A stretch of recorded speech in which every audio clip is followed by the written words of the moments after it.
Ladies and gentlemen, boys and girls and moviegoers of all ages, I am your host, Jeffrey Michael, and welcome to Jeffrey Michael's Movie Reviews Extravaganza, the greatest movie reviews on Earth!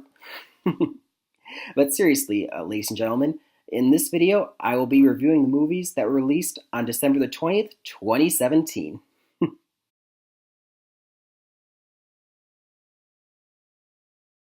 The first movie that I will review is The Greatest Showman, rated PG.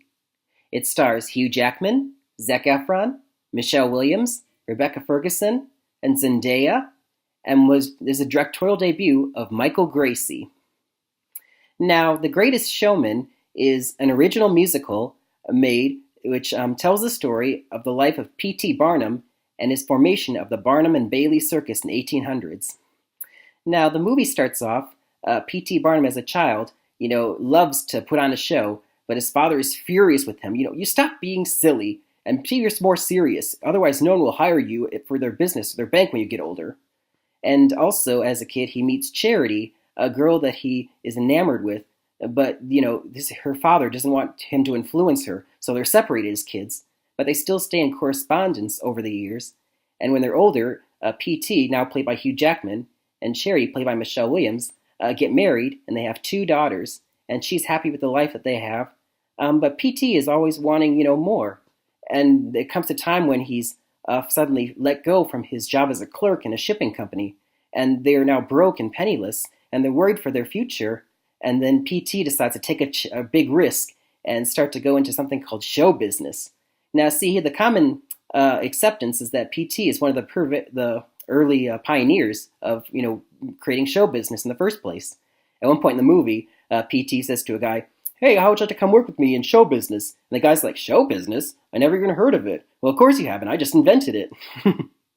And so that's exactly what he does. He goes out and he finds these people that many people label freaks, but he sees the great raw entertainment potential in all of them, including like a bearded lady or the conjoined twins, and all of them come together to put on a great show for everyone. And throughout the movie, we're given, like, the movie's tried out in original musical numbers that are great songs, and there's a lot of great color. Overall, the movie is very entertaining in my opinion. Now, some reviewers, though, consider the movie, faux inspiring, shallow, lacks depth, and takes a lot of liberties with the real-life story of P.T. Barnum. But overall, I thought it was a great, wholesome, fun, entertaining movie for people of all ages, because it's rated PG, just like the circus, kids and parents of all ages will watch this movie and probably enjoy it, hopefully. And Hugh Jackman is perfectly cast as P.T. Barnum. I mean, he's a song and dance kind of guy, and he knows how to, be the host of a show, so he's a great casting choice there. And overall, the songs were also good too, and some people might find them forgettable. I don't think so. I was still singing at least 1 or 2 of the songs after the movie was over. So overall, I would give this one a nice B. It's nice, solid entertainment for everyone to see. So, ladies and gentlemen, go and see this movie in theaters if you can. Anyway, we're moving on.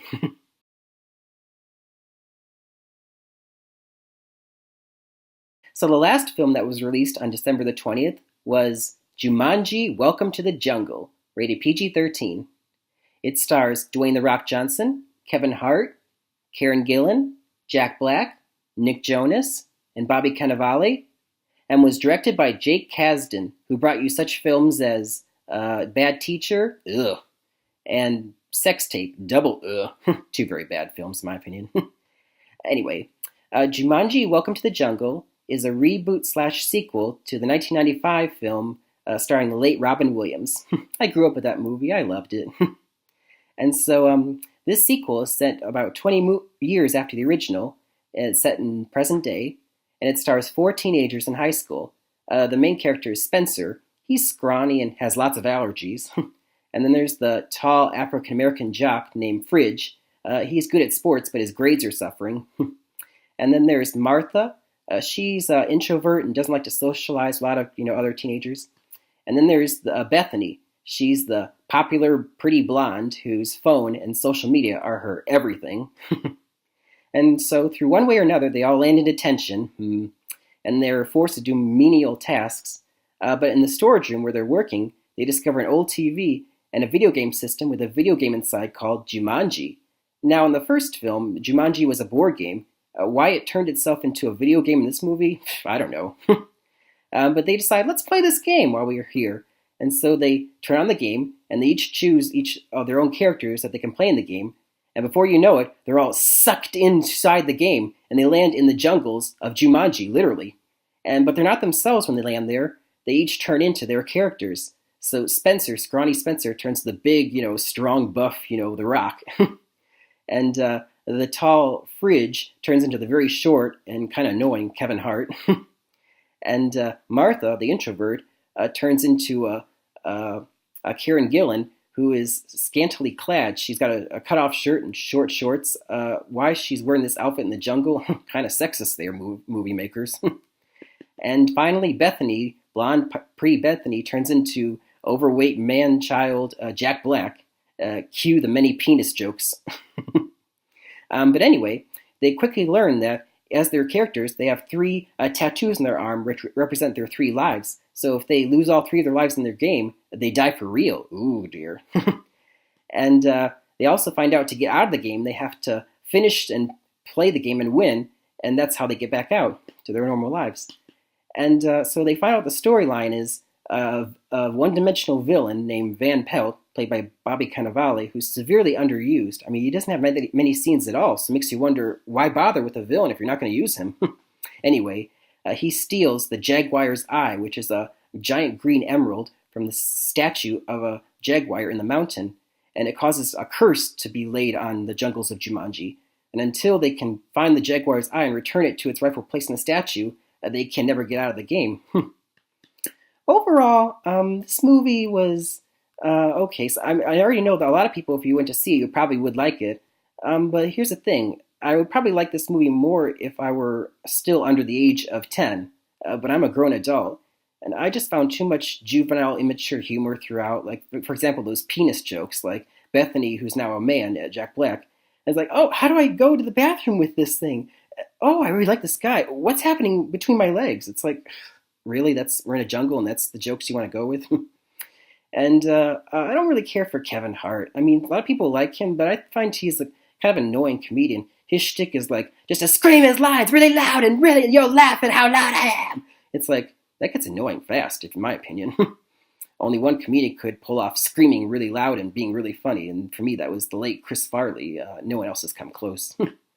But, you can't really blame the actors. I mean, they're doing, with the best they can with the material that they're given. I just wish it was a little stronger. Like I said, that villain, Van Pelt, really barely comes into the picture. So you wonder, there's not really much suspense to the movie, and a lot of the times I was actually predicting jokes before they actually happened. And it's like, I saw that one coming.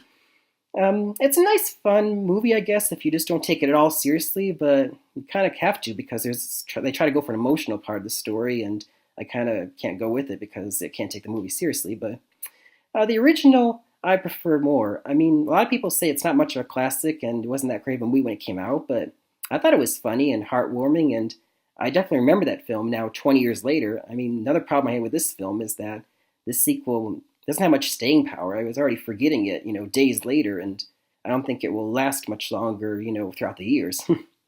Overall, I would give this one a C+. I mean, you can go see it if you want to. I'm sure you'll enjoy it, but in my opinion, this is one jungle I wouldn't recommend that you all go trek through. Sorry.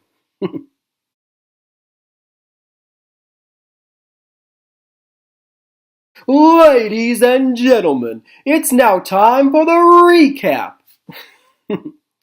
The Greatest Showman, B.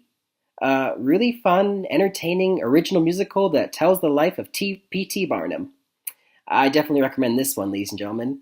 Unless you don't like musicals, then I can't help you. No one can. And finally, Jumanji, Welcome to the Jungle, C+. Somewhat entertaining, juvenile, not very original sequel to a film that was done better, in my opinion. I don't think I can recommend this one. And that'll do it for another edition of Jeffrey Michael's Movie Reviews Extravaganza. Until next time, happy movie watching, everybody, and on with the show!